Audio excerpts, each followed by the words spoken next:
What's up, y'all? Welcome back to the Zagula Sports Podcast.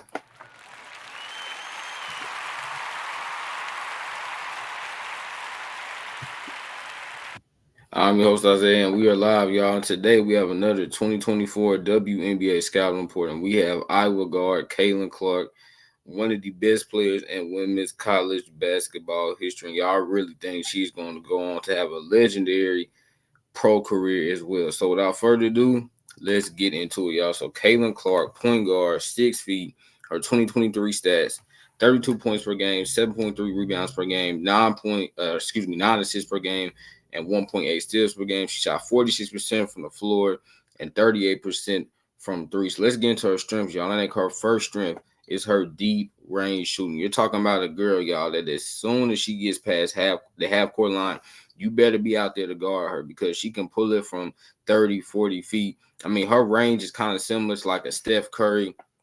As soon as he gets past half court, you got to guard him. And Caitlin Clark is the same way, y'all. I mean, her shooting is insane. And I think, there's a lot of players, men and women, a lot of men and women that can shoot the ball, y'all. But you don't find too many that can shoot it the way she can shoot it, particularly from deep. And so that is very dangerous for her opponent, knowing that you got to guard this girl as soon as she crosses the half court line. Because if you don't, she will pull it, and most of the time she makes it. Her next strength, y'all, is her scoring ability. I mean, obviously, as y'all know, she's the all-time lead scorer in women's college basketball history. For her career, she had 3,951 points. I mean, that's insane, y'all. For her career, also, she averaged 28.4 points per game. Let me repeat, Caitlin Clark, for her a women's college basketball career, y'all, averaged 28.4 points per game. And it's the way she can score, right? She can obviously, I just touched on, she can shoot the three. She can get to the paint. She can get to the foul line. She has a nice little pull-up mid-range shot. And she is very, very, very good at keeping the defenders off balance. And they don't really know. You don't know what she's going to do because it could look like she's going to pull for a three, and then boom, she goes right by you, goes to the cup for an easy layup. So her scoring ability is insane, and it's really her diverse skill set that she has offensively. Being able not just to be a shooter, but be able to dribble the ball, get to the cup, being able to pull up, hit a mid-range shot. So I love that, love that, love that. You look at her next strength, y'all. She's an elite passer. You're talking about this past season, she averaged 9 assists per game. For her career, she averaged 8.2 assists per game. And for her career, y'all, she had 1,144 assists. She is a very, very, very, very, very great passer. She knows how to hit the open man. And I really, really love that because a lot of times, y'all, especially a girl like Caitlin Clark, that she had to be the number one offensive player on her team. She was really the only consistent offensive presence on her team. A lot of times players like that are not great passers, but she still has elite vision. And y'all, I would not be surprised at all if Caitlin Clark ends up leading the league in assists 2 or 3 times in her WNBA career, because if she averaged 8.2 assists per game at Iowa and they did not have any other great offensive players, just imagine what she's going to do in the WNBA, playing next to Leah Boston and Alyssa Smith and Kelsey Mitchell. So I think she's going to be she's going to lead the league in assists a few times, and she knows how to hit. Like I said, she knows how to hit an open man, and I really, really respect that. It's not just her assist numbers, y'all. I mean, she actually is a true point guard. She's a true point guard. She's a natural point guard. It's not like she is just throwing the ball because she has to. No, Caitlin Clark actually enjoys passing. I think people don't understand that. Caitlin Clark enjoys passing the ball. She's great at that. There are just times, she couldn't do it maybe as much as she wanted to because she just didn't have any other great offensive players next to her. You look at her next strength, y'all. She is great off the dribble. I mean, and great might be putting it mildly. I mean, she is elite at scoring off the dribble. I mean, this is a girl, y'all, that literally she will tire her opponent out. Even you just saw in that South Carolina game last week, man, when Raven Johnson was going. I mean, Raven was exhausted because Caitlin Clark is just constantly going and going and going and going and going. I mean, y'all, she might take 7 to 8 dribbles before she even pulls up. Think about this. She might dribble the ball 7 or 8 times. Do you know how exhausting that's going to make the player guarding you? It's going to make them incredibly exhausted because let's be honest, y'all. I don't care how great a shape you are in. At the end of the day, if the player you're guarding, he or she just keeps dribbling. Eventually, you're going to get very exhausted. You're going to get very tired. But she is amazing at that. And then, y'all, what she's able to do is because she has a great array of moves at her disposal, she's able to go behind the back, go between her legs, keep dribbling, pull up for a three. Or, and I love when Caitlin Clark does it, she is able to kind of like stop on the dime very quickly and kind of fake you and make you think she's pulling up for a three, and then boom, she blows right by you for a layup. But she is amazing off the dribble. Also, this is something else that we've seen Steph Curry do very well. Y'all see the comparison kind of with her and Steph Curry? Steph Curry is amazing at this, right? And we've seen him do it throughout his NBA career. He's able to wear down his defender because that guy that's guarding him just physically cannot keep up because he's exhausted because Steph Curry just keeps dribbling. Then you think he's going to pull up for three. Sometimes he does, but we know Steph Curry, he loves to shoot that little floater shot. So he'll do that as well. So you don't really know what Steph Curry's going to do. I know a lot of people think Steph Curry, when he's scoring, it's just threes, but y'all, he can get to the basket and do that little floater shot that he loves to do. And Caitlin Clark is the same way. You look at her next strength, y'all. She is a tough shot maker. I mean, and again, I referenced that South Carolina game. Even last week, y'all. I mean, especially in that first quarter, she had 18 points. And pretty much all those shots that she made were very, very, very, very, very difficult. Very difficult shots, y'all. We've seen, in that LSU game, sometimes it would be like two defenders on her. And what she do? She just comes up, pulls up, hits a three right in their face. Y'all remember the LSU game where at one point Haley Van Lith and Flau'jae were guarding her, and she just pulled up in both of their faces and made a three. And then as they were walking back down the court, they just had a look on their face like, hey, there's nothing we can do. Nothing you can do. Y'all, there's nothing you can do with a player that can hit incredibly tough shots. Okay, Kobe, may he rest in peace, he was like this. Carmelo was like this. Michael Jordan was like this. LeBron is still like this. Steph Curry is like this. KD is like this. Devin Booker is like this. Talking about guys that can just hit incredibly tough shots. And even if you think you're playing great defense on them, they still find a way to make it. And that takes a lot of skill, y'all. It's easy to be able. I know a lot of people that can hit shots when they're wide open. Not too many people can hit shots when the defense is draped on them. Okay, it takes a lot of skill to be able to hit shots when you got a defender on your face, or when you might have a couple of defenders in your face, and you're still able to make the shot. Caitlin Clark did this so many times throughout her collegiate career. You look at her next strength, y'all. And honestly, this is my favorite thing about Caitlin Clark. She's an amazing rebounder. And I know a lot of people, they love her scoring. They love the shooting. Y'all, I love the rebounding. And she has good size for a guard, right? She's 6 feet. You talking about, y'all, for her college career. She averaged 7.1 rebounds per game. She had 15 triple-doubles in her career.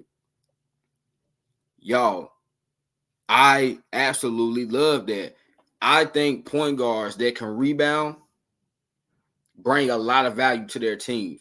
Because in my opinion, y'all, I don't just think that power forwards, centers, small forwards should have to carry the burden of being great rebounders. I think if your point guard can be a great rebounder, that just makes things easier for your big, for your centers, for your power forwards, for your small forwards. You look at Russell Westbrook. Okay, with Russell Westbrook being an elite rebounder, he took a lot of pressure off Serge Ibaka and Steven Adams to get rebounds. Right? There was a lot of seasons, y'all, when Serge Ibaka and Steven Adams were on the team, he averaged more rebounds than them. And Caitlin Clark is the same way. Amazing rebounder. It's something she takes pride in as well. There's not a lot of point guards, y'all, that take pride in actually crashing the glass. Because a lot of them feel like, no, that's not my job. Right? That's my center job. That's my power forward job. That's even my small forward job. But Caitlin Clark goes in there, gets rebounds. I mean, y'all, for her career, she had 926 rebounds. I mean, she had almost 1,000 rebounds for a point guard. That is incredible, y'all. Incredible. We got to clap for that. That's incredible.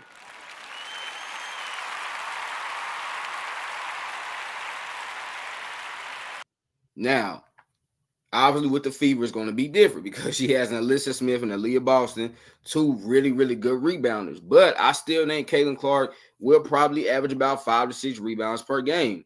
And I do think she's going to have a good amount of triple doubles throughout her career, y'all, just like she had in college. Again, yes, it's gonna be different because she is playing with, she is going to be playing with Aaliyah Boston and Alyssa Smith, two really great rebounders. But Caitlin Clark is a really good rebounder herself. And y'all think her last strength is her competitive nature.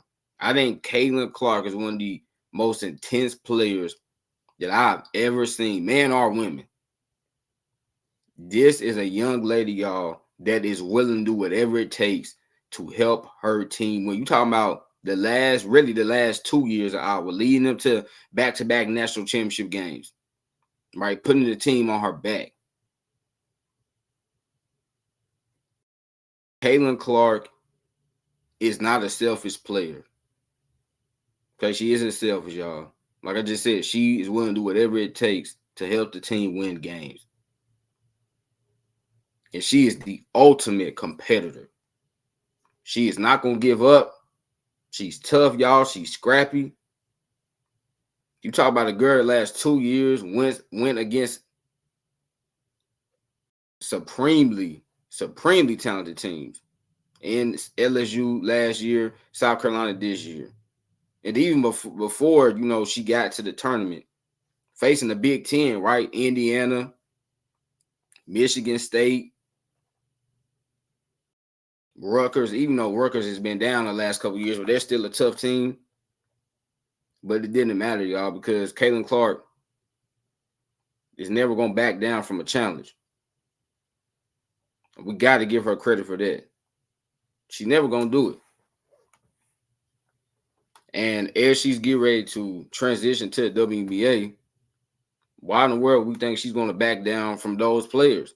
And yes, there are a ton of great players. There's a ton of great point guards that she's going to be going against. But that didn't stop her in college. It's not going to stop her now. I mean, y'all, the fact that Iowa even got to the national championship game back-to-back years, come on, that says a lot about Caitlin Clark. Because let's be honest, she definitely did not have a team around her the way Cardozo had the team around her at South Carolina, the way Angel Reese had a team around her at LSU. And she still got them there. So, Caitlin Clark, the ultimate competitor, she's not going to back down from anyone, from any team, no matter who the team is, right? She's just not going to back down, y'all, because that's not who she is. That's not her DNA. Now, let me take this off the screen so y'all can see. Let's get into her weaknesses, y'all. And I think 2 of these 3 weaknesses can easily become strengths. Look at her first weakness, y'all. It's her defensive consistency. Now, you're talking about a girl in Caitlin Clark that's actually not a bad defender. I don't think she's a bad defender at all. I think if you look at her, y'all, she has the size. She's 6 feet. And I think she's very smart, right? She's not the quickest player defensively. She doesn't have the best lateral quickness or the best foot speed, but she has a high IQ on that end. But y'all's the consistency. And I really think it's because she had to do so much offensively for Iowa that if she didn't, like, they were going to be blown out of during every game they played. Like, if Caitlin Clark didn't have those 30, 40-point games, y'all, on a nightly basis, like, Iowa didn't have a shot unless, Gabby Marshall ended up having a good game or some of the other players ended up having a good game. But, that didn't happen a lot. So because of that, it was really hard for Caitlin to focus on the defensive end the way I think she should have been doing. And I know she's capable of this because, y'all, for her career, she averaged 1.5 steals. And obviously, steals don't tell the entire story. But I actually think Caitlin Clark can become a good defender. I don't think she'll ever be an elite defender, but she can definitely be a good defender. She has the ability to do that. We just haven't seen it consistently yet. But again, I think that's something that's going to be corrected when she gets to the league because she's going to be playing with better talent. And y'all know she's geared to get drafted by the FIBA on Monday. So just look at what they have. Aaliyah, Kelsey Mitchell, and Alyssa Smith. 3 girls, 3 women, y'all, that's really, really good scorers. So Caitlin, this is going to be the best team she's played on. She's never been on a team where she had other young ladies she could throw the ball to and say, hey, go get us a bucket. She never had that. Now she's going to have that. So it's going to allow her to be more consistent defensively. But y'all, she definitely has the capability to be a good defender. You talking about this season, she had 20 blocks in 39 games. It's pretty solid, right? I'll take 20 blocks in 39 games from my point guard. This season, y'all, also, she had 68 steals. She averaged 1.7 steals per game. Again, you'll take that from your point guard. She has the ability. Now we just need to see her do it more consistently. I think she will. Her next weakness, y'all, is her turnovers. For her career, she averaged 4.6 turnovers per game. Now, obviously, that is really, really, really, really high. Okay, you don't like seeing that. Now, a lot of this is because the defense had all their eyes, all their attention on her. So because of that, she did get double team and triple team a lot. And, sometimes she try to pass out of that. At the end of the day, no matter how great of a passer you are, if you're getting double or triple team, it's going to be very hard for you to be able to see over that many arms in your face and be able to actually get it to your teammates. More likely than not, it is going to be a turnover. Okay, Caitlin Clark also, some of the turnovers she had, y'all, is because she was just trying to do too much. Just that simple. Now, I didn't really see too many players, and we know Raven did this on Sunday, but I didn't really see too many players like pick her pocket. A lot of turnovers she had, y'all, were just like unforced turnovers. Not like people really forced that many turnovers against Caitlin Clark. It's just because, like I said, either one, she was getting double or triple team, or secondly, she was just doing too much. But you have to do that when you're playing on a team like Iowa that does not have any other great offensive players. It forces you to do a lot. Okay, it forces you to sometimes have to play out of control. So I think that's why she had the high turnover numbers that she did. Not because she's not a good ball handler and people are picking her pocket, no.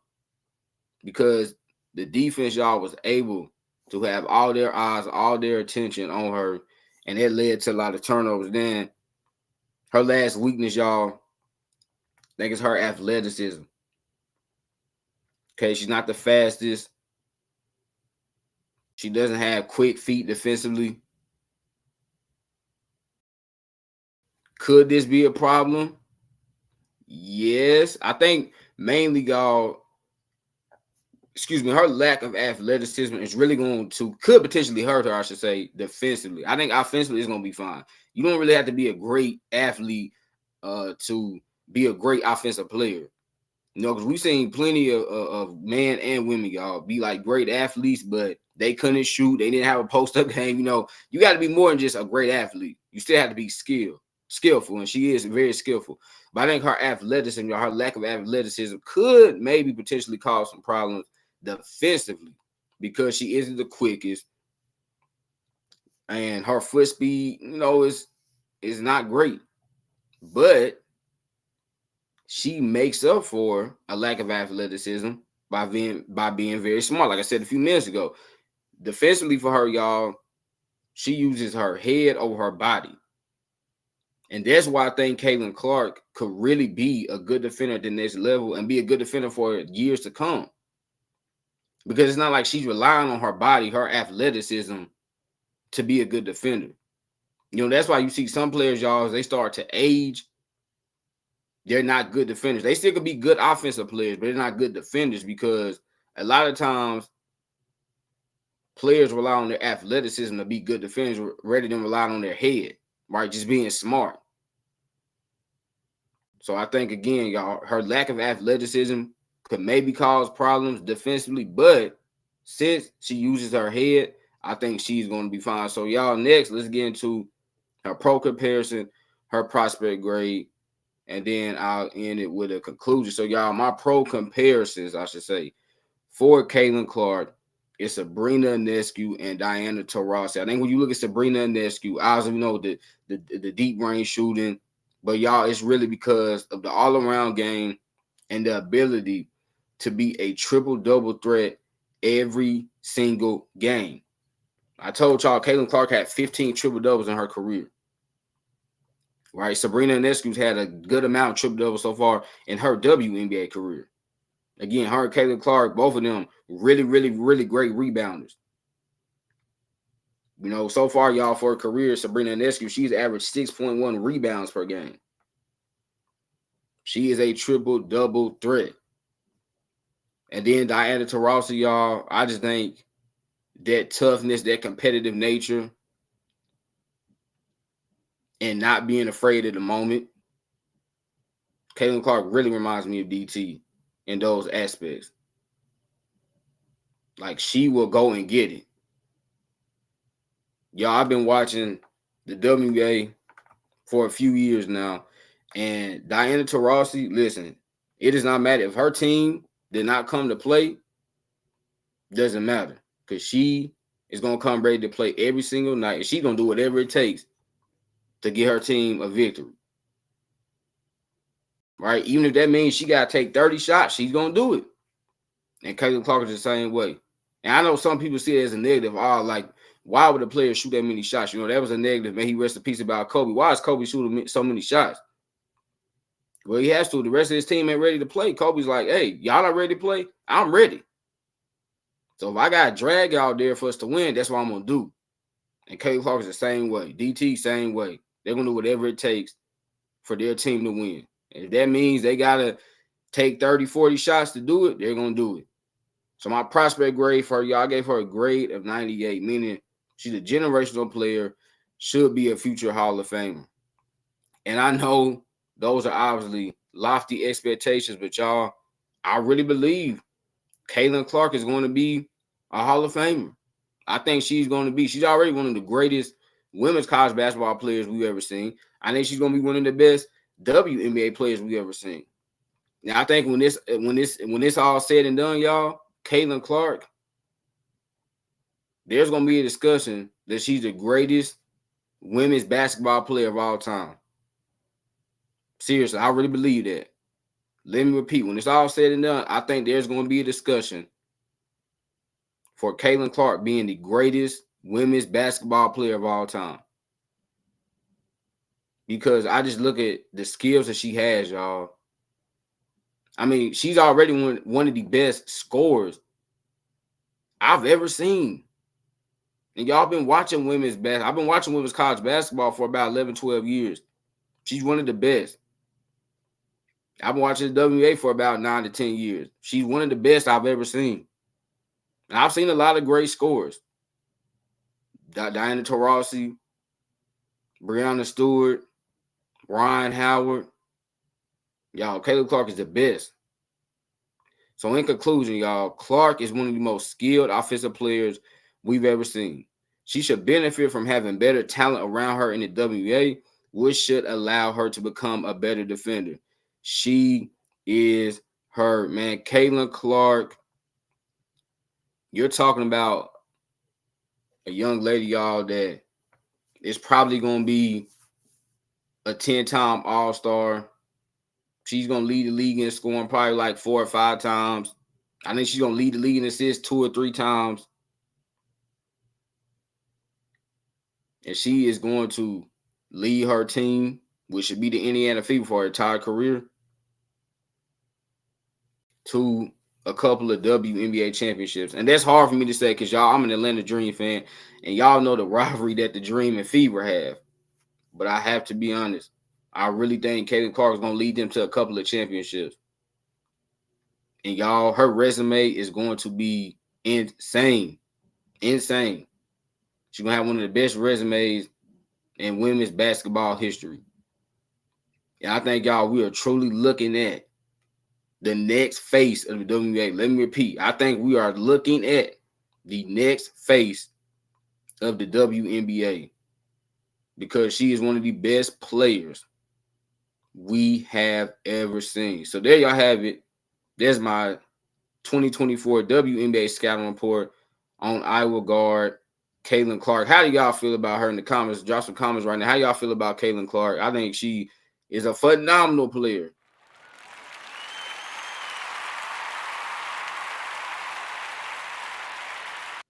Yeah, y'all, before I get up out of here, I just want to let y'all know this. The Fever have 36, 36 national televised games. And it's because of her. Let's just be honest, right? It's because of Caitlin Clark.